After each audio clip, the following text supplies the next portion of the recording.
Yesterday's prophecies, today's headlines. This is the Hal Lindsey Report.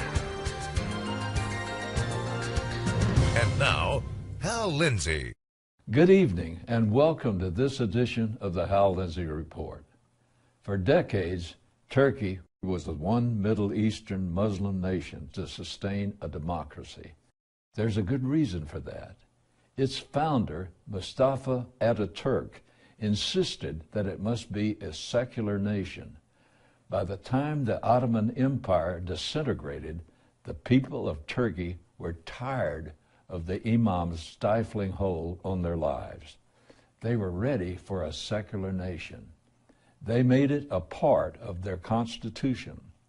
All that changed with Recep Tayyip Erdogan. As a member of the Islamist Welfare Party, he became mayor of Istanbul in 1994. 4 years later, the courts declared Erdogan's Welfare Party violated the secular constitution. Erdogan was sent to prison in 1997 for inciting violence and religious hatred. By 2001, Erdogan seemed to have a change. He established the Justice and Development Party, known by the initials AKP. The new party was Muslim, but supposedly moderate. It portrayed itself as pro-American. It advocated membership in the European Union. It claimed to support the secular principles of Turkey's constitution. Erdogan became prime minister in 2003 and president in 2014. In his 2012 book, Obama and the Middle East, Fawaz Gerges wrote, "Perhaps Obama's greatest political achievement in the Middle East lay in nourishing an exceptionally close strategic relationship with Turkey and its outspoken, charismatic prime minister, Recep Tayyip Erdogan." From the outset, Obama recognized Turkey's pivotal role in the neighborhood as a force for moderation and stability. Apparently, Barack Obama misjudged Erdogan. He actually turned out to be anything but a force for moderation and stability. Instead, he has become an exporter of terror. At home, Erdogan has crushed his opposition, destroyed any semblance of dissent, and wrecked Turkey's secular constitution. The country is now Islamist. It remains a member of NATO despite violating key NATO provisions on human rights. Alex Alexiev is chairman of the Center for Balkan and Black Sea Studies. Writing for American Thinker, he said, "Turkey, under Recep Tayyip Erdogan, has long ago given up even the pretense of being a democratic polity and is openly pursuing policies detrimental to democracy, the rule of law, and Western security considerations. In short, Turkey has become an Islamist dictatorship every bit as inimical to Western interests as Iran." In 1924, Ataturk instituted an organization called the Directorate of Religious Affairs, or Diyanet. He used the directorates to train imams specifically to prevent the radicalization of Turkish Islam. Erdogan has reversed that. He has used the Diyanet to build a core of diehard Muslim clergy loyal to him. He upped the school's budgets and swelled their ranks. Alexiev writes, by 2015, there were 1,961 Imam Hatip schools with more than 1.2 million students and budget of $2 billion. There are 85,000 mosques in Turkey. Why do they need 1.2 million potential imams? Erdogan wants reliable fundamentalists, not just in the mosque, but the military and throughout the government. He also wants to build a European invasion army. He's training these young men for work in other lands, especially Europe and the Balkans. Alexiev continues, few people realize that after the relative retreat of Saudi effort to finance radical Islamic projects in the West, Turkey is increasingly the key actor funding the radicalization of European Muslims. The Diyanet has already funded hundreds of mosques in Europe, especially Germany. It's not an accident that in the country of Turkey itself, Erdogan's recent radical constitutional reforms barely passed in a public vote. But for Turkish citizens living outside the country, the reforms won in a landslide. Turkey is sending imams all over Europe. According to Alexiev, these imams do not speak the local language and barely know the societies in which they find themselves, nor are they encouraged to get to know them. The one mantra that Turkish officials repeat ad nauseum is that assimilation is wrong, or, as Erdogan put it himself, a crime against humanity.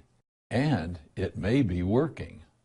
Several recent studies have shown that third-generation Turks in Germany are no better integrated than those of the first. The Diyanet also works closely with Turkish espionage agencies throughout Europe. Their mosques and imams facilitate a fifth column in Europe that, in the end, may make ISIS seem like small potatoes. Nepal is a Hindu nation in Asia. China borders it to the north and India to the south. Last week, Nepal made a choice that should shake the confidence of every Hindu on earth. It outlawed freedom of conscience. That's not their description, it's mine, but it's accurate. Nepal made religious conversion illegal. Whatever you were born believing, you must keep on believing. They did it to protect Hinduism. But why? If Hinduism is so great, why would they have to treat it like an endangered species? Why are they so afraid? Suppose you are one of the estimated 375,000 Christians in Nepal. A Hindu asked why you became a Christian. If you tell the Hindu why you follow Christ, you can spend the next 5 years in prison. If a Nepali Christian speaks a kind word to a Hindu, it would mean trouble. The new law says you're not supposed to use any means of attraction to your faith. That could be a smile, a kind word, or a helping hand. The law is aimed squarely at evangelical Christians. But unreasoning fear of the gospel is not limited to Nepal. Sheffield University in England recently expelled Felix Ngoli. His crime, he wrote on his personal Facebook page, same-sex marriage is a sin whether we like it or not. It is God's words, and man's sentiment would not change his word. The university said Felix is fully entitled to his religious beliefs. But by putting his beliefs on his Facebook page, he may have caused offense to some individuals. A British court agreed. Felix told the BBC it sends a chilling message that if you are a Christian and you hold traditional Christian views, you should be careful not to express them. Senator and former presidential candidate Bernie Sanders is so fearful of the Christian faith that he wants to disqualify Christians from government service. Last summer, I reported on Sanders' questioning of Russell Vought. Vought was President Trump's nominee for Deputy Director of the Office of Management and Budget. Vought once wrote a memo that Saunders didn't like. Vaught's alma mater, Wheaton College, is an older, historically Christian university. It fired a professor who donned a hijab and proclaimed that Christian and Muslim worship the same God. Vaught's memo said, "Muslims do not know God because they have rejected Jesus Christ, his Son, and they stand condemned." These words outraged Bernie Sanders. He said, "You think that your statement that they do not know God because they rejected Jesus Christ, his Son, and they stand condemned, do you think that's respectful of other religions?" Saunders didn't seem to grasp that he was turning no religion into a state religion, and his state religion is disrespectful to all other religions. He is guilty of the behavior he attributes to Mr. Vaught. James Zogby is the founder and president of the Arab American Institute. He defended Saunders. Zogby wrote, "It is Vaught and not Saunders who has used a religious test to support the firing of a tenured professor." It's rather disturbing. James Zogby is a highly influential American, yet he does not understand the difference between a doctrinal standard at a Christian university and a religious litmus test for government service. A private Christian college needs Christian professors who hold specific beliefs. An Islamic school prefers teachers who hold specific beliefs, too. The Constitution doesn't condemn that. It would be absurd to. Rather, the Constitution condemns using a person's religious faith to disqualify that person for a high office. That's precisely what Saunders did, and that's what Zogby advocated. Some would call that hypocrisy. Why does Jesus scare people so much? I'll tell you why. The message of Jesus contains and conveys the very power of God. Romans chapter 1, verse 16 says, "For I am not ashamed of the gospel, for it is the power of God for salvation to everyone who believes." Jesus said, "And I, if I be lifted up from the earth, will draw all men to myself." He was saying this to indicate the kind of death by which he was to die. He was telling them that he would be lifted up on a cross in death. He said when that happened, he would draw all men to himself. But it's actually stronger than that.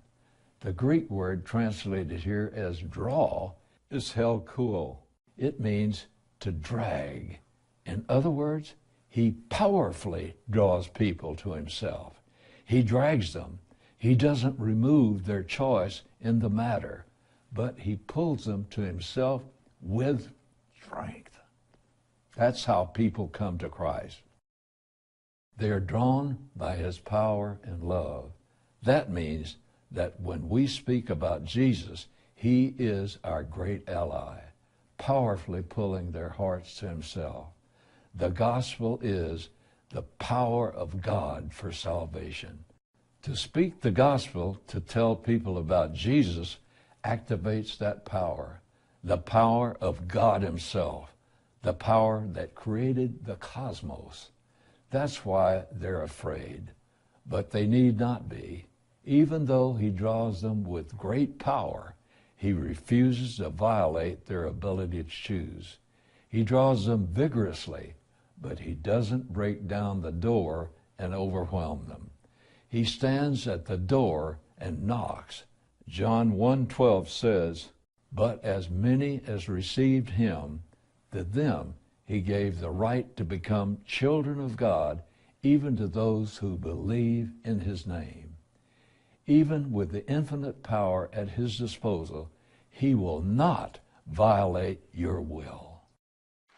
Last week, President Trump declared a national public health emergency. Families, communities, and citizens across our country are currently dealing with the worst drug crisis in American history, and even, if you really think about it, world history. Drug overdoses are now the leading cause of unintentional death in the United States by far.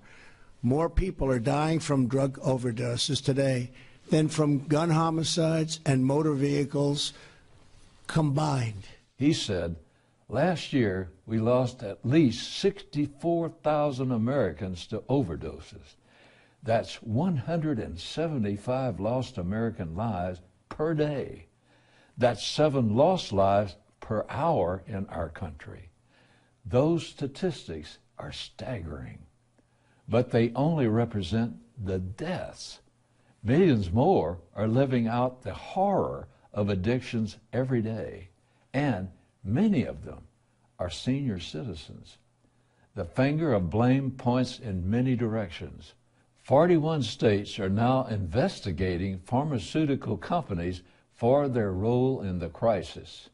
According to NPR, millions of opioid users became addicted to opioids or heroin after being prescribed the medication by doctors. Many doctors in turn said they were assured by the drug makers that the opioids were less addictive or even not addictive. The entertainment industry also carries part of the blame. In music, drugs are normal and cool. On television and in films, drug use has become a joke, and even the strongest heroes are depicted as too weak to cope with life unless they have chemical aids. In difficult times, some Hollywood heroes turn to alcohol or drugs. That seems to reflect Hollywood itself. Screenwriters also love to make fun of Reagan-era anti-drug campaigns like Just Say No and Dare. An ever-growing body of evidence shows that marijuana is an incredibly dangerous substance, but more and more states are making it legal for recreational use. State laws ignore federal statutes, and federal law enforcement allows it. Marijuana is a gateway drug. Marijuana use does not guarantee that the user will go on to stronger substances, but it increases the odds dramatically. None of these street drugs carry the stigma they once did. Heroin was once seen by middle-class young people as the drug of losers, but that well-earned reputation is dying fast. I've discussed the prophetic implications of this before, but let me briefly say it again. Revelation 9:21 speaks of the coming tribulation. They did not repent of their murders, nor of their sorceries, nor of their immorality, nor of their thefts. The word sorceries is a translation of the Greek word pharmakia. That's where we get the word pharmacy. The tribulation period is still future, but when we see things predicted for that period begin to happen, we know we're getting close. One of these is a dramatic increase in drug use. Pharmakia refers to both the occult and drug abuse. We see the same word in Galatians chapter 5. Verses 19 through 21 gives a list of the deeds of the flesh. One of those deeds is sorcery. The Greek word is again pharmakia. By linking sorcery and witchcraft with drugs, we begin to see where the whole thing originates. This kind of mind-altering drug use is closely linked to pagan or demonic rites. I don't mean to imply that Christians don't get hooked on those things. They can, and they do. But I'm pointing here to the deeper problem, the human condition that intensifies our vulnerability to addiction. This is a physical problem with deep spiritual roots. In the 1600s, Blaise Pascal summarized our problem. What else does this craving and this helplessness, proclaim but that there was once in man a true happiness of which all that now remains is the empty print and trace. This he tries in vain to fill with everything around him, seeking in things that are not there the help he cannot find in those that are. Though none can help, since this infinite abyss can be filled only with an infinite and immutable object. In other words, by God himself. In recent days, the curtain has been pulled back on the high glamour of Hollywood. We suddenly see it for what it is, a place of broken hearts and empty hedonism. The opioid epidemic comes from the same place. People have a craving and they don't know what it is. There's an emptiness inside. Pascal called it this infinite abyss. He said it can be filled only with an infinite and immutable object. In other words, by God himself. Maybe that's you. Maybe you're searching for a feeling that you never really had, a home you've never quite known. The answer is Jesus, and he's as close as your next breath. Jesus purchased our redemption on the cross with his life. He now offers it to us as a gift. You have the opportunity to stand before God today with a clean record. We're not used to receiving things without someone wanting something in return. We've been taught since childhood, if it sounds too good to be true, it probably is. But I assure you, there's no fine print in the contract of salvation.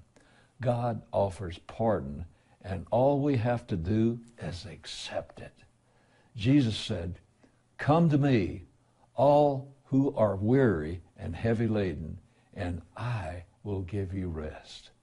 Earlier, I quoted John 1:12, "But as many as receive him, to them he gave the right to become children of God, even to those who believe in his name." Here again, we're asked only to believe in what Jesus did for us at the cross. Then God gives us the power to become his children. Jesus purchased a pardon from sin for all mankind, but not everyone chooses to accept it.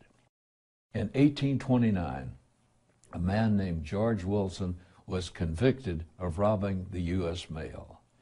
He received the maximum sentence for that crime. In those days, that meant death. Influential friends interceded on his behalf.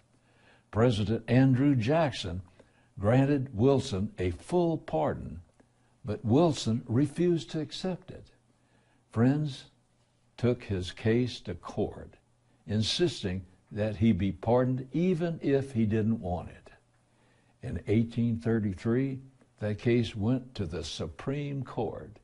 They ruled a pardon is a deed to the validity of which delivery is essential, and delivery is not complete without acceptance.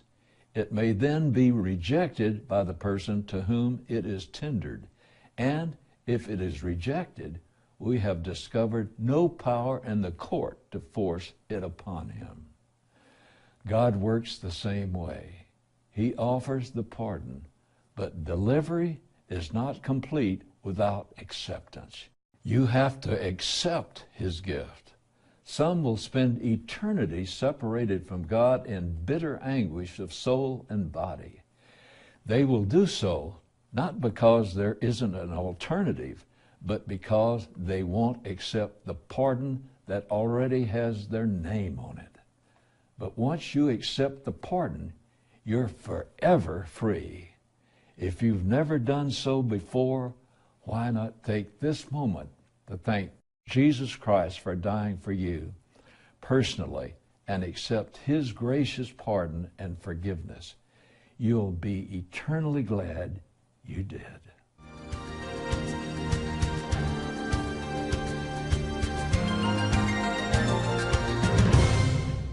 Well, that's it for tonight, folks. God willing, I'll see you next week. You've been watching the Hal Lindsey Report. To support this program, send your tax-deductible gift to Hal Lindsey Media Ministries, P.O. Box 470470, Tulsa, Oklahoma 74147. You can also support this ministry online. Visit hallindsey.com or call 1-888-RAPTURE.